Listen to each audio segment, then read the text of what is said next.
Stock market में दो बहुत कॉमन इन्वेस्टमेंट स्टाइल होते हैं, एसआईपी और लमसम। एसआईपी का मतलब होता है हर मंथ थोड़ा थोड़ा पैसा इन्वेस्ट करना।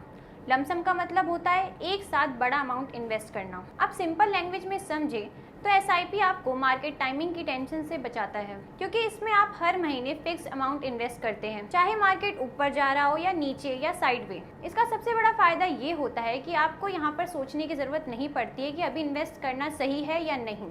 आप बस रेगुलर इन्वेस्ट करते रहते हैं और टाइम के साथ पैसा अलग अलग प्राइस लेवल पे लग जाता है। इसी वजह से एसआईपी में रिस्क ऑटोमेटिकली स्प्रेड हो जाता है। अब एग्जांपल से अच्छे से समझते हैं।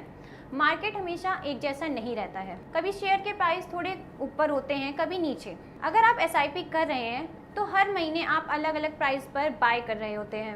कभी आपको थोड़ा महंगा मिलता है और कभी थोड़ा सस्ता, लेकिन लॉन्ग टर्म में ये सब मिलकर एक बैलेंस एवरेज प्राइस बना देता है। इसका मतलब ये है कि आपको एक ही हाई पॉइंट या लो पॉइंट पर डिपेंड नहीं रहना पड़ता और आपका इन्वेस्टमेंट धीरे धीरे स्मूथ तरीके से ग्रो करता है। और इसी रीजन से एसआईपी को लॉन्ग टर्म वेल्थ बिल्डिंग के लिए सबसे डिसिप्लिन मेथड माना जाता है। अब दूसरी तरफ आते हैं लमसम इन्वेस्टमेंट। इसमें आप एक साथ बड़ा पैसा इन्वेस्ट करते हैं और ये मेथड तब सबसे पावरफुल होता है जब मार्केट पहले से गिरा हुआ होता है या करेक्शन फेज में होता है, क्योंकि ऐसे टाइम पर आपको स्टॉक डिस्काउंट प्राइस पर मिल रहे होते हैं और अगर मार्केट रिकवर करता है तो रिटर्न तेजी से आगे बढ़ जाता है।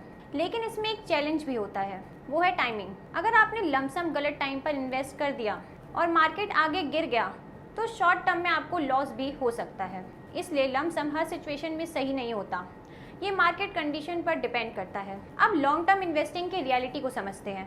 सिर्फ एसआईपी या लमसम अकेले परफेक्ट नहीं होते। स्मार्ट इन्वेस्टर्स दोनों को बैलेंस कर यूज़ करते हैं। जैसे एसआईपी को वो अपनी रेगुलर इन्वेस्टिंग हैबिट के लिए यूज़ करते हैं और लमसम को वो तब यूज़ करते हैं जब मार्केट में बिग करेक्शन आता है या बड़ा मौका दिखता है। सिंपल वर्ड में समझे तो एसआईपी आपको डिसिप्लिन देता है, लमसम आपको अच्छे मौके पर बड़ा फ़ायदा उठाने का चांस देता है। अगर आप दोनों का सही बैलेंस सीख लेते हैं तो आप मार्केट में इमोशनल डिसीजन से बचकर ज़्यादा स्ट्रक्चर और स्टेबल इन्वेस्टिंग कर सकते हैं। और यही डिफरेंस होता है एक नॉर्मल इन्वेस्टर में और एक स्मार्ट इन्वेस्टर के बीच।